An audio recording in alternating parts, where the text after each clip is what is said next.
My sister ruined my life once, but this time I'm going to watch her rot in a cell. The last sound I heard wasn't the symphony of destruction erupting around me, the tortured shriek of tires, the percussive blast of the airbag, the crystalline explosion of the windshield. No, the last sound was a voice in my head, a final, crystal-clear thought that cut through the chaos with the precision of a diamond. Sasha did this to me. Then, the world dissolved into a highlight reel from hell, a rapid-fire montage of the week that had systematically dismantled my life. There was Mark, my mortgage broker, his voice oozing a practiced corporate pity over the phone. "I'm so sorry, Chloe. We ran the final credit check this morning. Your score. It dropped over 200 points. The financing. It fell through." The line went quiet, but I could still hear the unspoken words hanging in the air. How could you be so irresponsible? Then came the digital massacre.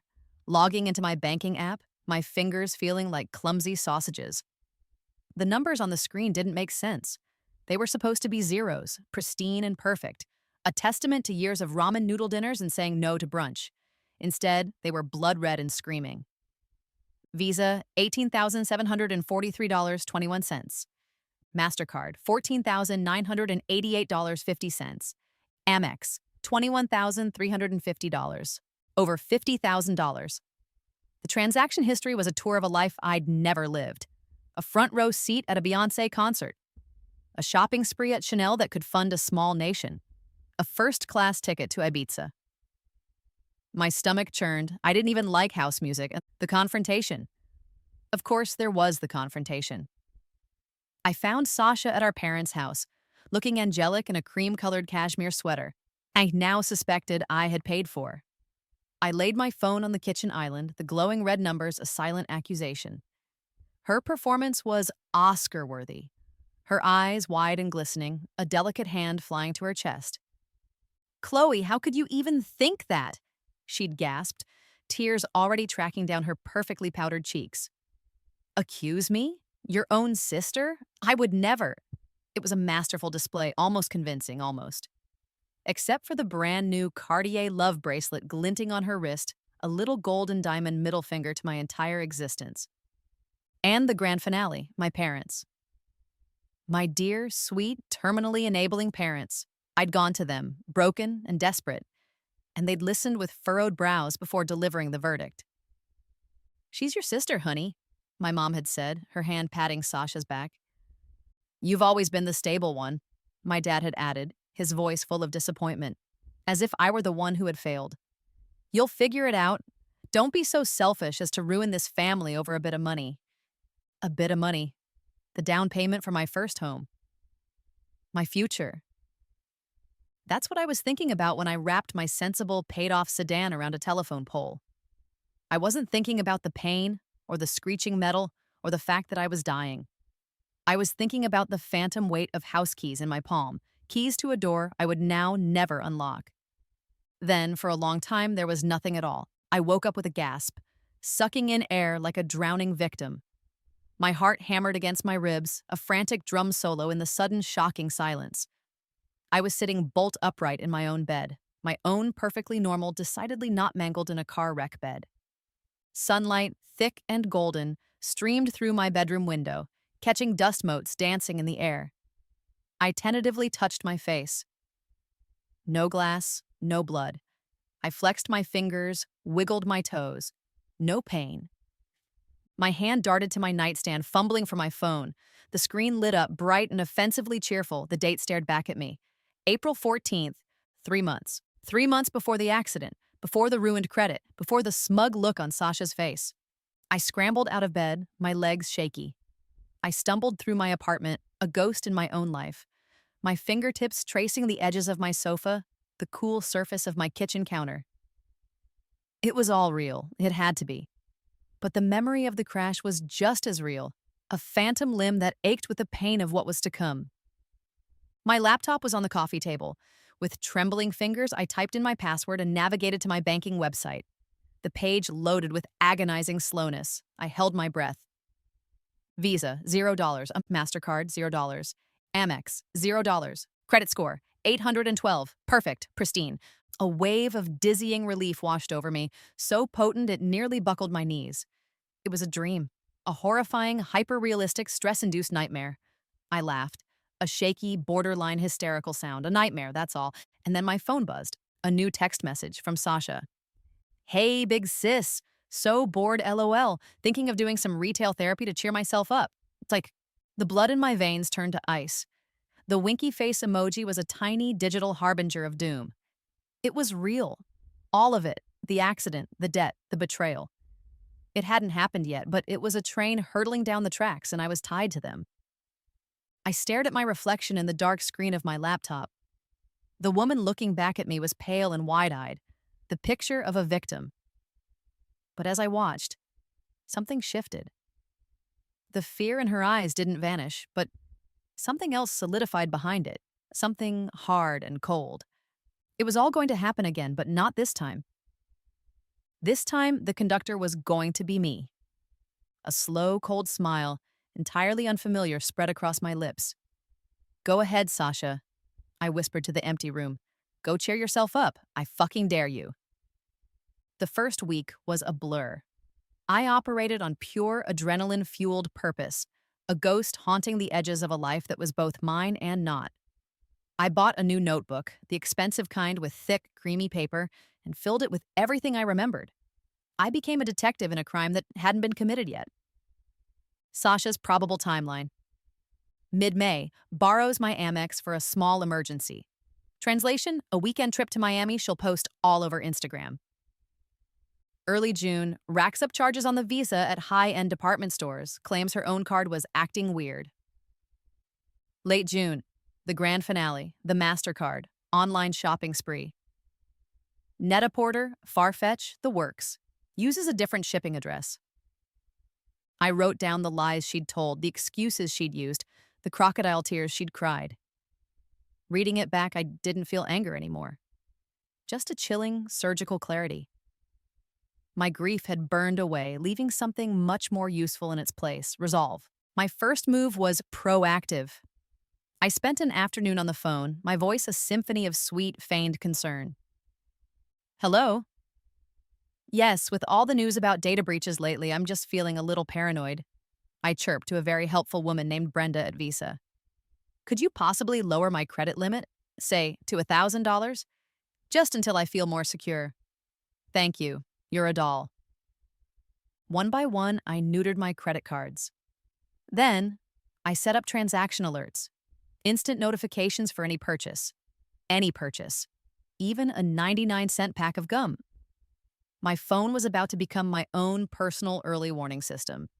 The first real test came that Sunday at our mandatory family dinner. It was like watching a play for the second time. I knew all the lines. I watched, my fork paused over my pot roast as the familiar dynamic unfolded. My mother fussing over Sasha, my father laughing a little too loudly at one of her vapid jokes. It was a perfectly constructed ecosystem of enablement, and I was seeing it with new, cynical eyes. Rent is just so killer this month, Sasha sighed dramatically, pushing a single green bean around her plate. I don't know how I'm going to manage. There it was, the opening salvo. In my first life, this was my cue to jump in. Don't worry, Sash, I'll help you out. This time, I took a slow sip of water. That's tough, I said, my voice even. Have you thought about selling some of your designer bags? That Fendi one is gorgeous. You could probably get a few thousand for it on the RealReal. Silence. Utter, deafening silence. My father froze with his fork halfway to his mouth. My mother's smile tightened into a thin, disapproving line. Sasha stared at me, her mouth slightly agape, as if I'd just suggested she sell a kidney. Why would I do that? She finally stammered. Well, I said, dabbing my lips with my napkin, it seems like a practical solution to a financial problem. You have an asset. You need cash. Simple. Chloe, that's not very helpful, my mother chided gently. Isn't it? I asked, looking from my mother to my father. I thought we were teaching her to be responsible. The rest of the dinner was painfully awkward. I'd gone off script, and they didn't know how to react. As I drove home, a grim satisfaction settled in my chest. This wasn't just about catching Sasha anymore. It was about dismantling the entire system that had allowed her to flourish while I footed the bill. The war had begun, and I'd just won the first battle without spending a dime. A week later, my friend Maya was practically vibrating with excitement on the other end of the phone. "You have to come, Chloe. It's at the Perch. Open bar. Everyone's going to be there." The rooftop party.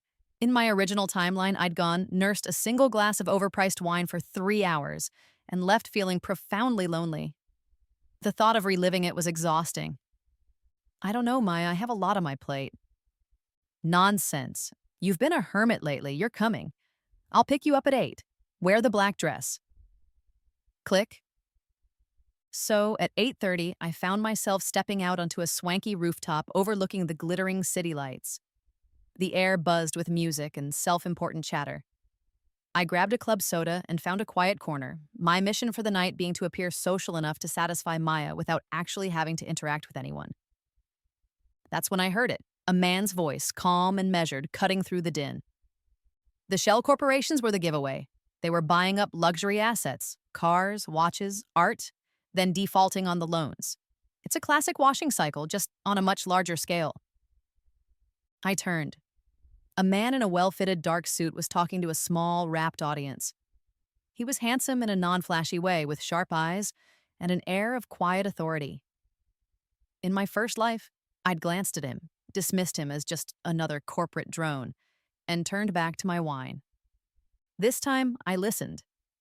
He spoke about asset forfeiture, forensic accounting, and wire fraud with an easy confidence that was utterly captivating. My heart started beating a little faster. This was it. This was an opportunity I couldn't have planned, a piece of luck in a sea of carefully laid strategy. When his audience dispersed, I took a deep breath, smoothed down my black dress, and walked over. He looked up as I approached, his expression polite but guarded. "Hi," I said, my voice steadier than I felt. "Sorry to interrupt. I overheard you talking. It was fascinating." "Thanks," he said with a small smile.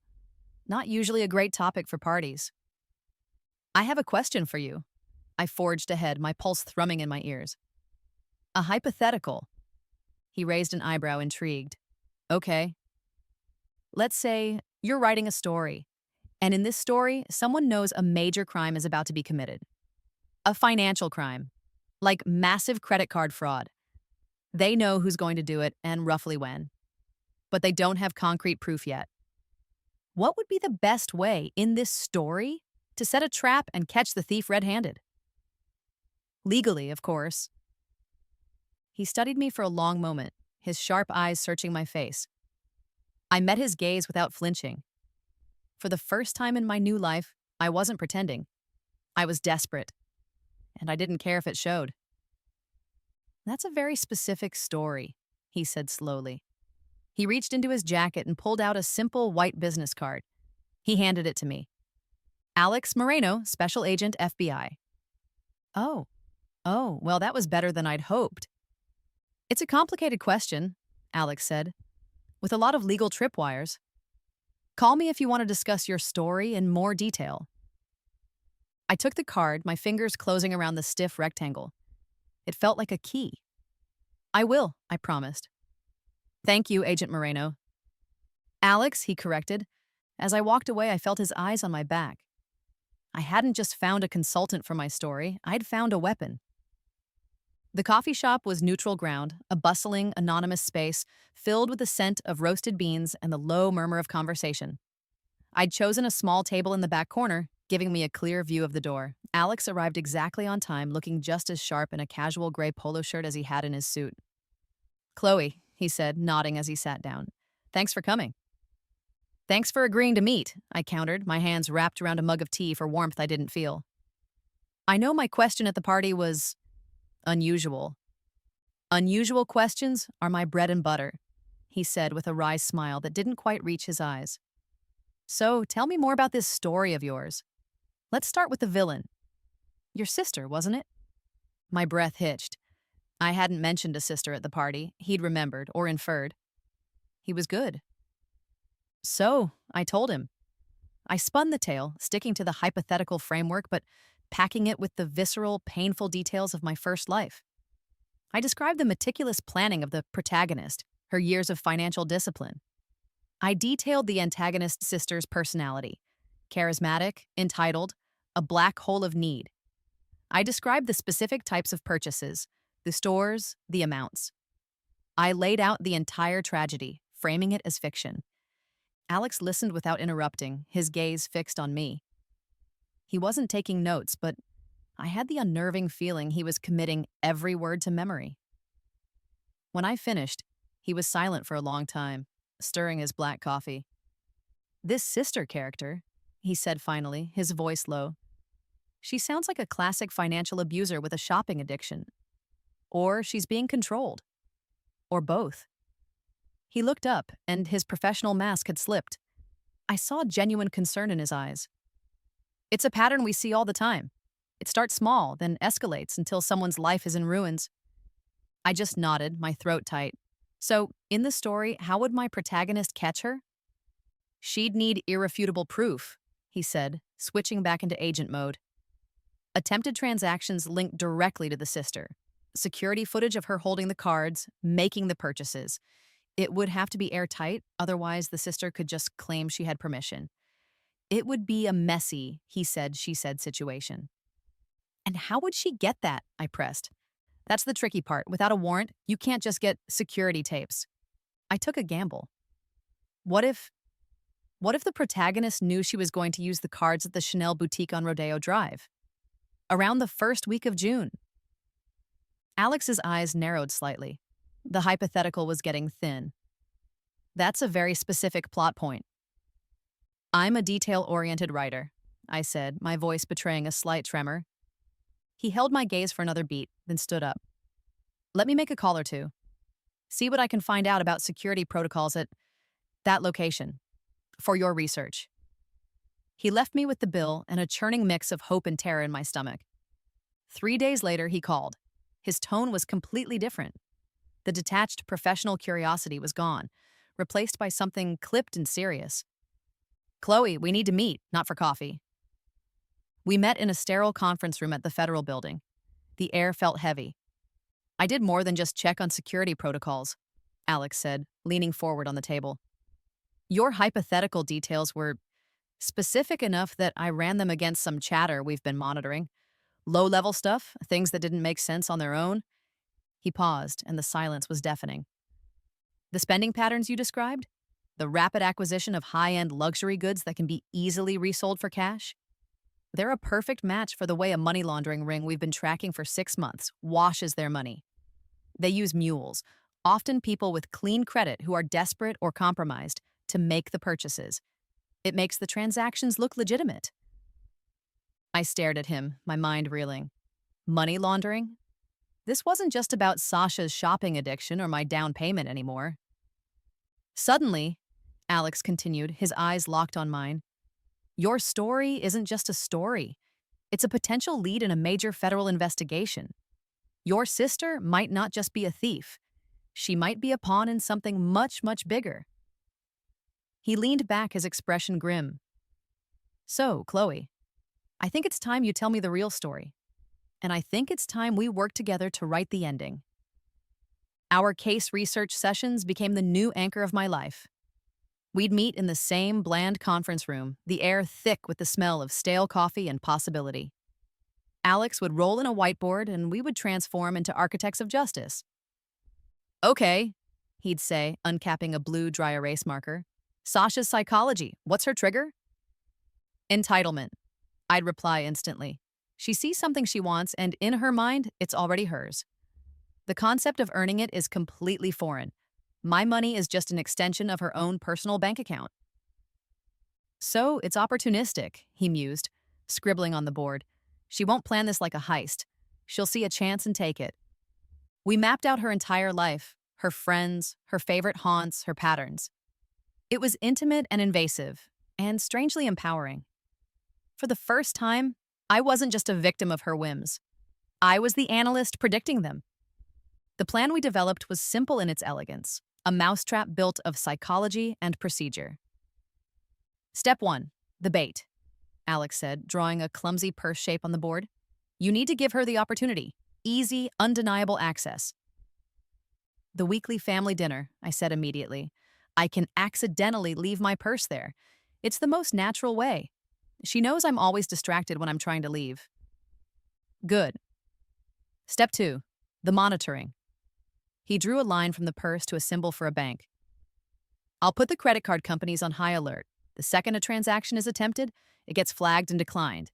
The fraud department will have a script to follow when they call the number on the account. Your number. And step 3, I said, a thrill running through me. The evidence. Exactly, Alex finished, turning to face me.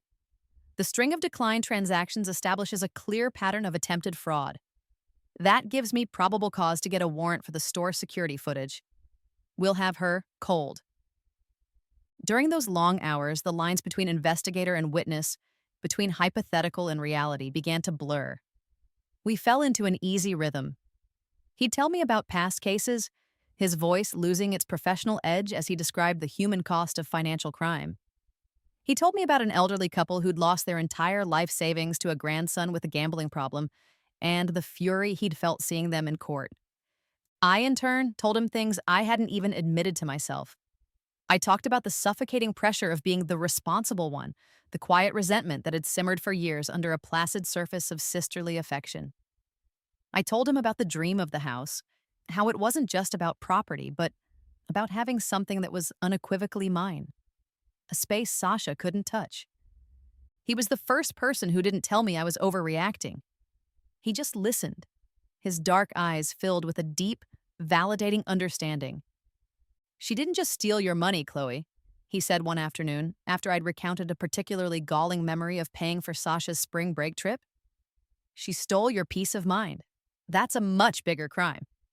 In that sterile conference room, surrounded by flow charts and timelines, a fragile bond was forming. It wasn't built on romance, but on something far more solid, a shared mission and mutual respect. Alex Moreno was the first person in my life who saw the steel under my skin, and he wasn't afraid of it. He was counting on it. As the day we designated D-Day approached, the pressure began to mount. Sasha, sensing a shift in our dynamic, escalated her efforts. She became a master of emotional terrorism. She'd send me old photos of us as kids, all pigtails and missing teeth with a caption, "Remember when we were best friends?" She'd call me, her voice thick with fake tears. "I just feel like we're drifting apart, Chloe. You've been so cold lately. Is everything okay? Did I do something?" It was a masterclass in manipulation, and to my horror, a small part of me started to crack. The years of conditioning, of being the fixer, the protector, were a powerful undertow. She was my sister, my little sister. Was I really about to send her to jail? What if I was wrong? What if this time she wouldn't do it? The doubt festered, a poison in my gut. One night, after a particularly gut-wrenching phone call where she'd sobbed about being lonely, I broke. I grabbed my phone and dialed Alex's number, my hands shaking. "We have to call it off," I blurted out the second he answered. "Chloe, what's wrong? What happened?" His voice was calm, a steady anchor in my storm. "It's Sasha. She sounded so lost. Maybe I'm being too harsh. Maybe I should just talk to her, warn her." The words tumbled out, a torrent of guilt and confusion. "She's my family. This will destroy her. It will destroy my parents." There was a pause on the other end of the line.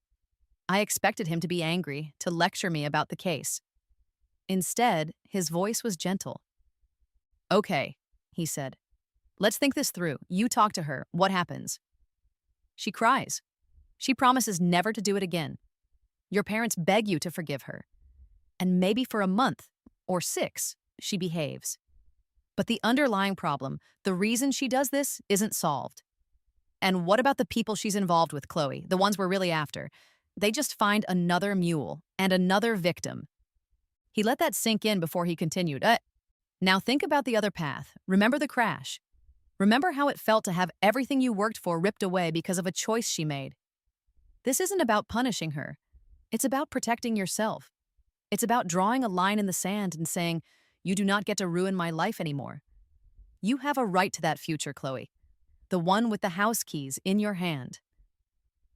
His words sliced through my emotional fog. He was right. He was reminding me not of my anger, but of my own worth. Forgiveness was a luxury I couldn't afford, not when my very life was on the line. "Okay," I whispered, my voice choked but firm. "Okay, the plan is still on." "I'm here," he said softly. "All the way." I hung up the phone, my resolve no longer made of glass, but of diamond. The doubt was gone. Sasha had made her choice over and over again. Now, I was making mine. The air at Sunday dinner was thick enough to carve. My performance as distracted, loving daughter was worthy of a Tony. I laughed at my dad's jokes, complimented my mom's dry chicken, and artfully ignored the way Sasha kept eyeing my purse, a nice black leather tote sitting innocently by my chair. When it was time to leave, I orchestrated my exit with the precision of a stage manager. I hugged my mom, kissed my dad's cheek, and then the crucial move. I grabbed my coat and keys but left the tote bag sitting on the floor. "Bye, Sash," I said, giving her a quick, brittle hug. "Be good." Her smile was pure saccharine. Always. Walking out that door was one of the hardest things I've ever done. Every instinct screamed at me to turn back, to grab my bag and run. I was leaving my credit score, my down payment, my entire future on my parents' living room floor, fully accessible to a wolf in cashmere. I slid into the passenger seat of Alex's unmarked sedan, parked a block away. The interior of the car was dark and smelled faintly of coffee. A laptop sat open on the center console, its screen glowing with the interface for the transaction alerts. "You okay?" he asked, his voice low. "Ask me in an hour," I croaked, my heart a frantic hummingbird in my chest. And so we waited. The minutes stretched into eternity. The suburban street was quiet, punctuated only by the distant bark of a dog or the hum of a passing car. We sat in silence, the unspoken tension a third passenger in the car.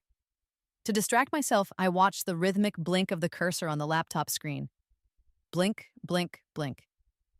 She might not do it, I whispered into the darkness, the old doubt trying to resurface. "She will," Alex said with quiet certainty. He didn't look at me, but I felt his confidence like a physical presence. After a moment, his hand moved on the center console, his fingers brushing against mine. It wasn't a romantic gesture, not yet. It was a simple human connection, a silent promise. "You're not alone in this." I turned my hand over and laced my fingers with his. His hand was warm and steady. And then it happened. A small icon flashed on the laptop screen. A high-pitched ping cut through the silence. My head whipped toward the screen. "Attempted purchase. $8,450. Chanel boutique, Rodeo Doctor. Status declined." I gasped. A wild, triumphant laugh bubbled up in my chest. "He did it," I breathed. "She actually did it." Before the words were even out of my mouth, another one flashed. "Attempted purchase, $5,200. Gucci, Rodeo Doctor. Status declined. Ping, Net-a-Porter. Declined. Ping, Saks Fifth Avenue. Declined. Ping, Balenciaga. Declined." It was a beautiful, glorious cascade of failure. A digital fireworks display of our victory. Somewhere in a brightly lit, obnoxiously expensive mall, my sister was having an epic public meltdown. Alex was already on his phone. "We're live," he said, his voice all business. "Asset is on the move. Get the warrants to the stores, now." He glanced at me, and for the first time, I saw a genuine, unrestrained smile on his face. She took the bait, hook, line, and sinker. The trap had sprung with beautiful, brutal efficiency. While Sasha was presumably throwing a fit at a helpless sales clerk, the bank's fraud department was calling my phone, following Alex's script. The warrants were being signed. The security footage was being pulled. Alex drove us to Sasha's apartment building, a trendy, overpriced high-rise I'd helped her get the deposit for. We waited in the lobby. A few minutes later, 2 uniformed police officers joined us. This was it, the final scene. We went up. Alex knocked on the door. When it swung open, Sasha was standing there, her face blotchy and stained with tears, her phone clutched in her hand. Her eyes went from the police officers to Alex, and then they landed on me. The color drained from her face. The manufactured victimhood, the righteous indignation, it all crumbled away, leaving behind the raw, ugly truth. She knew. "Chloe?" she whispered, her voice cracking. What is this? It's over, Sasha, I said, my own voice flat and empty. That's when the dam broke. It wasn't a confession, it was an exorcism. A screaming, sobbing tirade that echoed in the hallway. You did this, she shrieked, pointing a trembling finger at me. You were always so perfect. Perfect job, perfect credit, perfect little life. You don't know what it's like, the pressure. The pressure to do what, Sasha? Buy things you can't afford with my money? I shot back. You don't understand, she wailed, sinking to the floor. I owed people, bad people, from gambling. They were going to hurt me. They said if I just bought some things for them, they'd clear the debt. It wasn't for me. It was to save my life. The confession tumbled out. The gambling, the debts, the shady characters who'd seen a desperate, entitled girl and turned her into a money-laundering mule. It was bigger and uglier than I could have imagined. She wasn't just selfish, she was in way over her head, and she'd been perfectly willing to drag me down with her to stay afloat. One of the officers stepped forward, cuffs in hand. Ma'am, you need to come with us. As they pulled a sobbing, hysterical Sasha to her feet, the elevator doors dinged open. My parents rushed out, their faces etched with panic. They'd probably gotten a frantic call from Sasha. They stopped dead, taking in the scene. Sasha in handcuffs, me standing beside an FBI agent, the whole ugly tableau laid bare in the hallway of their daughter's expensive apartment. My mother's eyes darted from Sasha's tear-streaked face to my cold, impassive one. For the very first time in my life, I saw the switch flip in her head. She looked at me, really looked at me, and saw not the problem but the victim. Her face crumpled in horror and dawning comprehension. I felt nothing, no triumph, no satisfaction, just a vast, quiet emptiness. The anger that had fueled me for months had burned out, leaving behind only ashes. I was free, and I felt a warm, steadying hand on my shoulder. It was Alex. He didn't say a word. He didn't have to. The weeks that followed were a blur of legal proceedings and emotional debris. Faced with a federal money laundering charge, Sasha crumbled. She took the plea deal Alex's office offered, agreeing to testify against the loan sharks who had been using her. Her cooperation earned her a reduced sentence, 18 months in a low-security facility. A slap on the wrist, all things considered. My family was fractured. There were tearful phone calls from my mother, full of apologies I didn't know how to accept. There were angry, confused calls from my father, who was struggling to reconcile the image of his perfect little girl with the reality of a convicted felon. I kept my distance, setting firm but polite boundaries. I needed space to heal, away from the toxic ecosystem that had almost suffocated me. Then, one sunny Tuesday afternoon, I found myself in a different kind of sterile office. This one smelled of fresh paint and possibility. Mark, the mortgage broker, slid a thick stack of papers across the polished wood desk toward me. He was smiling, a genuine, happy smile this time. Your credit is immaculate, Chloe, he said. The underwriters were very impressed. Everything is in order. He tapped the final page. Congratulations, the house is yours. I picked up the heavy black pen. My hand was perfectly steady. As I signed my name on the dotted line, a profound sense of peace settled over me. This wasn't just a signature. It was an anchor. It was the end of one story and the beginning of another. My story. That night, my phone rang. It was Alex. I have a hypothetical for you, he said, and I could hear the smile in his voice. Oh, yeah? I laughed, leaning against my new, empty kitchen counter. I'm listening. A man and a woman work together to avert a disaster and take down some bad guys, he said. And in the process, they discover they actually kind of like each other, outside of high-stress tactical situations. In this hypothetical, what's the next logical step? I think, I said, my heart feeling impossibly light. The next logical step is for the man to ask the woman out on a real date. No case research allowed.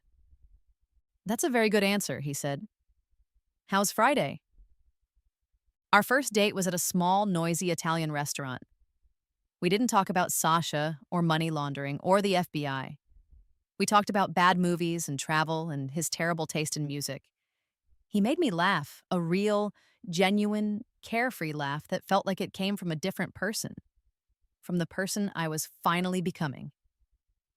A year later, I was on my knees in the soft soil of my own backyard, planting rose bushes. The sun was warm on my back, and the air was filled with the scent of freshly cut grass. My house, my beautiful, quiet house, stood behind me, its windows catching the afternoon light. It was a home filled with peace. A pair of strong arms wrapped around me from behind, and a chin rested on my shoulder. "You missed a spot," Alex murmured, his voice warm against my ear. I leaned back into his embrace, my hands covered in dirt. "It's called rustic charm, Agent Moreno." "It's Mrs. Moreno now," he corrected, slipping a simple, elegant platinum band onto my finger, right next to the engagement ring he'd given me 3 months earlier. We'd gotten married at the courthouse a week ago, with Maya and one of Alex's FBI buddies as witnesses. It was simple, quiet, and perfect. Our relationship wasn't born from a dramatic rescue, but from something deeper. It was built on a foundation of hard-earned trust, mutual respect, and the shared, quiet victory of building a new, better life from the ashes of an old one. Sasha was due for release in a few months. My parents were trying, slowly, to rebuild bridges. I wasn't sure what the future held for us as a family, but I was no longer afraid of it. My foundation was solid. I was safe. I looked at my garden, at the sturdy walls of my home, at the man I loved. My past self, the one who died in a tangle of metal and regret, seemed like a character from a book I'd read a long time ago. I felt a pang of sympathy for her, for all the pain she'd had to endure to get me here. I smiled, a real smile, full of sun and contentment, and whispered a silent thank you to the universe. Sometimes you have to die a little to be truly reborn.